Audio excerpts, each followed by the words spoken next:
হ্যাঁ, কি ব্যাপার? কিসের সাউন্ড? Mona, any problem?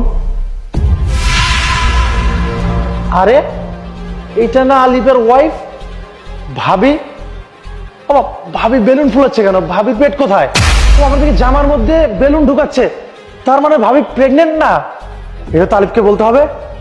যাই না, গিয়ে যদি বলে আলিফ বিশ্বাস না করে, প্রমাণ রেখে দিই।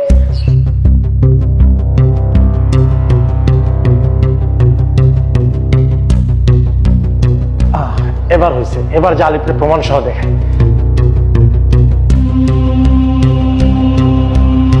জি স্যার। না না, আপনি কোনো চিন্তা করবেন না, আমি অফিসে গিয়ে সবকিছু সাবমিট করে দিই। ওকে। কি ব্যাপার মোনা, যেতে হবে তো?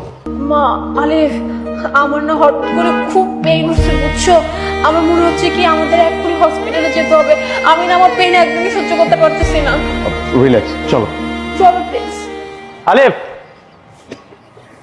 এক মিনিট। মারুফ, তুই এখানে? আসলে তোকে আমি একটা সত্য কথা বলতে চাই, কিভাবে বলবো বুঝতে পারছি না। হ্যাঁ বল না, কি বলবি?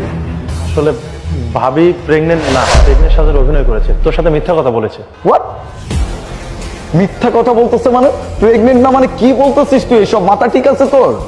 আলিফ, আলিফ, তোমার বন্ধুটা কি বললো? হ্যাঁ, তোমার বন্ধু বললো আমি প্রেগনেন্ট না, মানে সে আমার নামে এত বড় একটা মিথ্যা কথা বলতে পারলো? তুমি দেখতেছো যে আমি পেইন আমি সহ্য করতে পারতেছি না, আর সে এসে বলতেছে প্রেগনেন্ট না।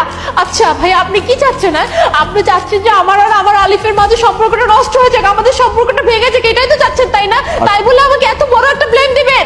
দেখ বন্ধু, তোকে আমি যেটা সত্য সেটাই বলছি। তুই আমার বন্ধু, তোর সাথে আমি মিথ্যা কথা বলতে পারি? সত্যি বলছি, ভাবি প্রেগনেন্ট না। ভাবির পেটে কি আছে জানিস? একটা বেলুন ফুলানো, অন্য কিচ্ছু না। মারুফ, তুই নিজের চোখে দেখতে পাচ্ছিস যে মানুষটা প্রেগন্যান্ট, তার পেটে বাচ্চা।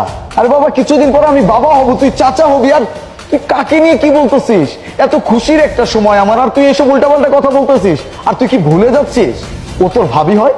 হ্যাঁ, আমি জানি ও আমার ভাবি, আর ভাবি বলে আমি সম্মান দিচ্ছি।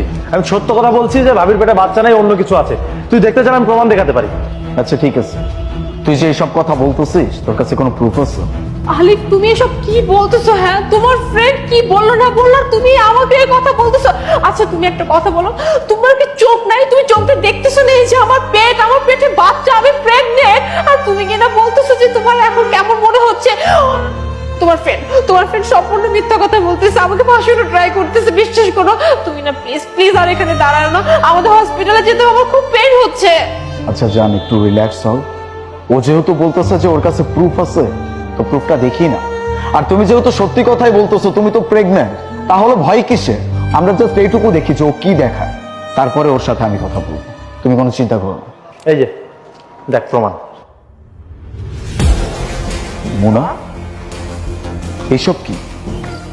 মানে তুমি আমাকে মিথ্যা কথা বলছো কেন? মোনা, তুমি প্রেগনেন্ট না এটা আমার কাছে কেন লুকাইছো? আমি তো কিছু বুঝতে পারতেছি না। তোমার কোনো ধারণা আছে যে আমরা কতটা হ্যাপি ছিলাম? পুরো ফ্যামিলি কতটা খুশি ছিলাম, মা বাবা বোন, আমি কতটা হ্যাপি ছিলাম যে আমাদের পরিবারে একটা নতুন মেহমান আসতেছে। আমরা সবাই তাকে নিয়ে কত প্ল্যান করছি, আর তুমি কিনা ছি মোনা, জাস্ট ভাবতে পারতেছি না যে তুমি এত বড় একটা মিথ্যা কথা বলছো। আলি, সরি আলি, আমি মানছি আমি তোমাকে অনেক বড় একটা ধোঁকা দিয়েছি। আমি আসলে প্রেগনেন্ট না। আমি বেলুনটা দিয়ে আমি প্রেগনেন্ট সেজে থাকতাম, কিন্তু বিশ্বাস করো আমার না কোনো খারাপ ইন্টেনশন ছিল না। কারণ আমি জানতে পেরে গেছিলাম যে আমি কখনো মা হতে পারবো না। আর আমি তো জানি যে তুমি আমাকে অনেক ভালোবাসো, আমি তোমাকে ভালোবাসি, কিন্তু জানো, একটা মেয়ে যখন বাচ্চা না দিতে পারে তার হাজবেন্ডকে, স্বাভাবিকভাবে তার প্রতি থেকে মন উঠে যায়, ভালোবাসা কমে যায়। এই ভয়ে আমি ছিলাম যে আমি আলিফকে কি করে বলবো যে আমি কোনোদিন বাচ্চার মা হতে পারবো না, ওকে কোনো বাচ্চা দিতে পারবো না। আমি এই কথা ভেবে পরে আমি ভাবি এক কাজ করি, তাহলে আমি একটা বাচ্চা অ্যাডপ্ট নিয়ে নেই। পরে ভাবলাম আমি এমনি অ্যাডপ্ট নিলে তো আলিফ জেনে যাবে, তাই আমি এই যে নকল প্রেগনেন্সি এই নাটকটা করি, যাতে করে আমি প্রেগনেন্ট হয়ে যাব আর টাইম মতো আমি একটা বাচ্চাও নিয়ে নেব। অলরেডি আমার বান্ধবীর সাথে কথা হয়ে গেছে, জানো, ও বাচ্চা রেডিও করে ফেলেছে। জাস্ট আমি ডেলিভারি দিতে যাব আর বাচ্চাটা নিয়ে আসবো। এর জন্য আমি এত কিছু করেছি, বিশ্বাস করো। আর কোনো বাজে ইন্টেনশন আমার ছিল না। মোনা, এত সব কিছু হয়ে গেছে, তুমি আমাকে একটাবার জানানোর প্রয়োজন মনে করলো না? আরে আমি তো তোমার হাজবেন্ড। হ্যাঁ আমি জানি ফ্যামিলির কাছে সবকিছু বলা যায় না, কিন্তু হাজবেন্ডের কাছে তো বলা যায়। আমি তো তোমার হাজবেন্ড, আমাকে সবকিছু শেয়ার করতে পারতাম। আমাদের যে বেবি হবে না, এটা আমাকে শেয়ার করলে আমি তো তোমাকে কিছু বলতাম না। মোনা, এত বড় নাটক সাজানোর তো কোনো দরকার ছিল না। আমাকে আমাকে জাস্ট একটাবার বললে আমরা দুজন মিলে সেটার ব্যবস্থা করতাম। আমি আসলে ভয় পেয়ে গেছিলাম আলিফ, আমি তোমাকে হারাতে চাইনি, বিশ্বাস করো। এর জন্য আমি এই নাটকটা করেছি। আমি তোমাকে এতদিন একটা অন্ধের মধ্যে রেখেছি। প্লিজ আলিফ, আমাকে ক্ষমা করে দাও প্লিজ।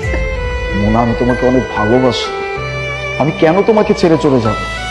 ভালোবেসে বিয়ে করছি তোমাকে, ছেড়ে যাওয়ার জন্য বিয়ে করিনি।